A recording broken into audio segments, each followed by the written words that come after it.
Assalamualaikum warahmatullahi wabarakatuh. Perkenalkan, nama saya Nadia Anissa Fitriah dari Prodi Pariwisata, jurusan Ilmu Administrasi Bisnis, Fakultas Ilmu Administrasi, Universitas Brawijaya.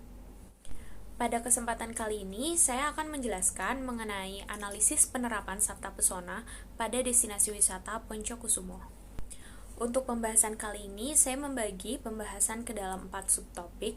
Yang pertama itu membahas mengenai apa sih kepariwisataan secara umum. Yang kedua, membahas mengenai desa wisata. Yang ketiga, membahas mengenai apa itu Sabta Pesona. Dan yang keempat, membahas tentang bagaimana sih penerapan Sabta Pesona pada desa wisata Poncokusumo. Jadi, apa sih yang dimaksud dengan kepariwisataan?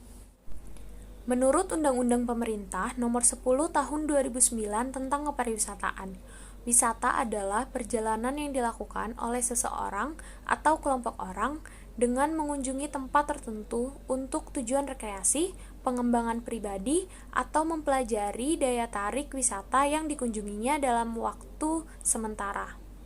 Suatu perjalanan wisata sekarang ini merupakan salah satu kebutuhan manusia, baik disebabkan karena faktor internal maupun disebabkan karena faktor eksternal.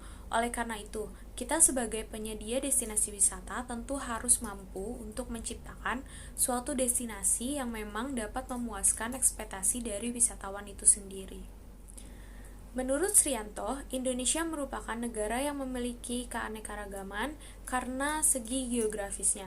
Seperti yang kita ketahui, Indonesia merupakan negara kepulauan dengan iklim tropis, di mana hal ini menjadikan Indonesia memiliki keanekaragaman dan keunikan dalam sisi budaya maupun sisi alamnya masing-masing. Hal ini tentu yang menjadikan Indonesia memiliki banyak destinasi wisata dan banyak atraksi wisata yang tentu dapat mendatangkan wisatawan dalam jumlah yang cukup besar. Selain itu, terjadi juga perubahan tren oleh wisatawan dari yang semula mass tourism menjadi alternatif tourism. Menurut Disporapar, pengembangan dari desa wisata ataupun tourism village itu tentu merupakan salah satu hal yang dianggap cukup strategis dalam membangun kepariwisataan di Indonesia ke depannya. Seperti yang kita ketahui, Malang merupakan salah satu daerah yang ada di Indonesia yang memiliki beraneka ragam kekayaan baik dari sisi alam maupun dari sisi kebudayaannya. Oleh karena itu, Malang juga memiliki potensi kepariwisataan yang cukup besar, karena Malang memiliki potensi dalam bidang kuliner, dalam bidang alam, dalam bidang budaya, dalam bidang religi, dan juga sekarang ini Malang mulai mengembangkan desa-desa wisata sebagai potensi pariwisata di Malang. Menurut Damanik dan kawan-kawan, desa wisata dapat diartikan sebagai suatu desa yang memiliki potensi pariwisata baik dari bidang alam maupun dari bidang kebudayaannya, baik desa tersebut dibuat secara sengaja maupun terbentuk secara alami. Hal itu membuat wisatawan ingin datang ke destinasi tersebut karena adanya potensi dari sisi alam maupun kebudayaannya.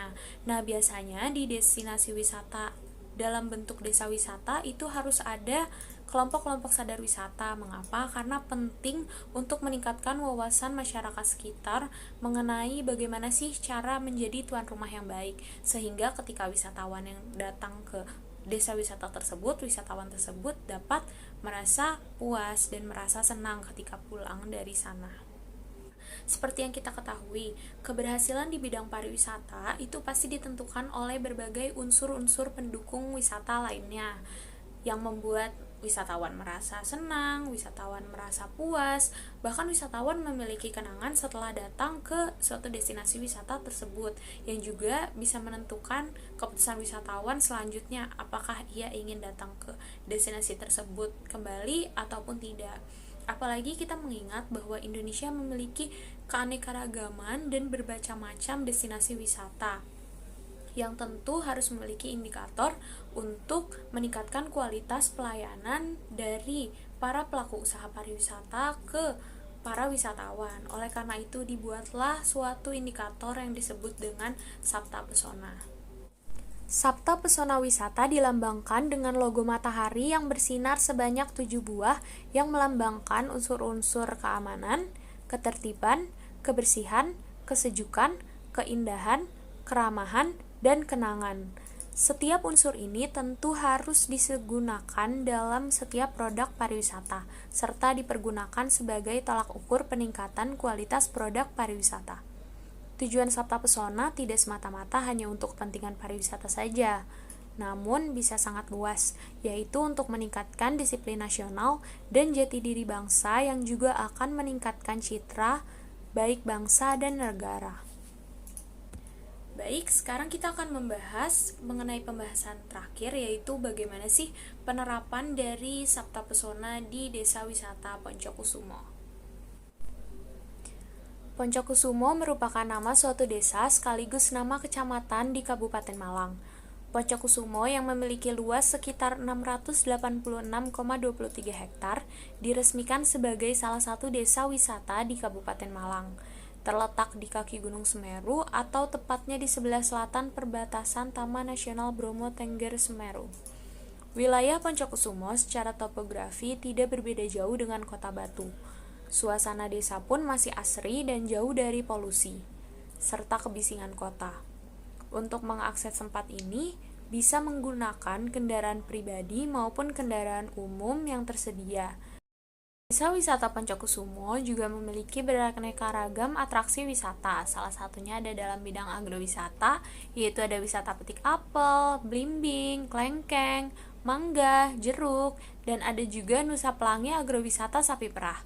Kemudian ada berbagai wahana wisata edukasi seperti outbound, petualangan susur sungai, downhill, kesenian budaya, yang memang ciri khas dan tak dimiliki desa lainnya, yaitu kesenian kuda lumping yang berkolaborasi dengan reok rayung, dan wisata hortikultura yang terkenal yaitu kebun bunga krisan.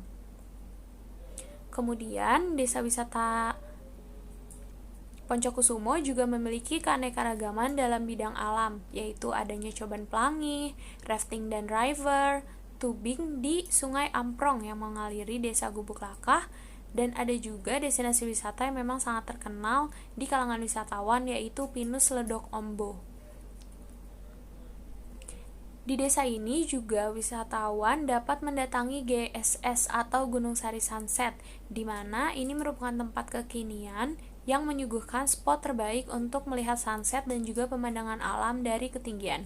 Di tempat ini Anda juga bisa melihat hamparan pepohonan pinus yang rindang, kafe, gazebo, serta gardu pandang untuk berfoto selfie sekaligus memandangi keindahan alam di sekelilingnya. Warga masyarakat di desa wisata Poncokusumo juga sudah memiliki banyak homestay yang bisa didatangi oleh para wisatawan. Desa ini dahulu memang hanya merupakan sebuah desa kecil yang memang menjadi tempat lewatnya wisatawan yang ingin pergi menuju ke Bromo. Jadi tempat ini hanya dilalui begitu saja, bukan sebagai destinasi utama yang memang dikunjungi oleh wisatawan. Hingga akhirnya pada tahun 2010, pemerintah setempat melakukan sosialisasi dan melakukan penanaman dan juga ada pembentukan kelompok sadar wisata di desa tersebut yang hingga akhirnya bisa mengajak dan memberikan pemahaman kepada masyarakat sekitar akan potensi yang dimiliki oleh desa wisata Poncokusumo, yang akhirnya desa tersebut seperti yang kita lihat berkembang hingga saat ini. Selain itu, munculnya beberapa destinasi baru seperti GSS dan Pinus Ledok Ombo juga merupakan salah satu bukti bahwa masyarakat di sana serius untuk menjadikan desa wisata Poncokusumo ini menjadi desa yang memang dituju oleh wisatawan. Kemudian juga berdasarkan beberapa sumber yang saya baca dan saya lihat, wisatawan yang memang sudah pernah mengunjungi desa wisata Poncokusumo itu merasa puas. Mereka merasa bahwa penerapan Sabta Pesona yang ada di desa wisata Poncokusumo itu sudah cukup diterapkan dengan baik. Oleh karena itu, banyak wisatawan yang merasa puas dan jika ada kesempatan, wisatawan-wisatawan itu ingin berkunjung kembali ke desa wisata yang ada di Poncokusumo. Demikianlah pembahasan saya mengenai analisis dari penerapan Sabta Pesona di Desa Wisata Poncokusumo. Harapannya semoga desa wisata ini bisa terus eksis dan bisa terus meningkatkan pelayanan yang diberikan kepada wisatawan, dan semoga destinasi-destinasi lainnya di Indonesia bisa meningkatkan Sabta Pesonanya dan mencontoh apa yang dilakukan oleh Desa Wisata Poncokusumo.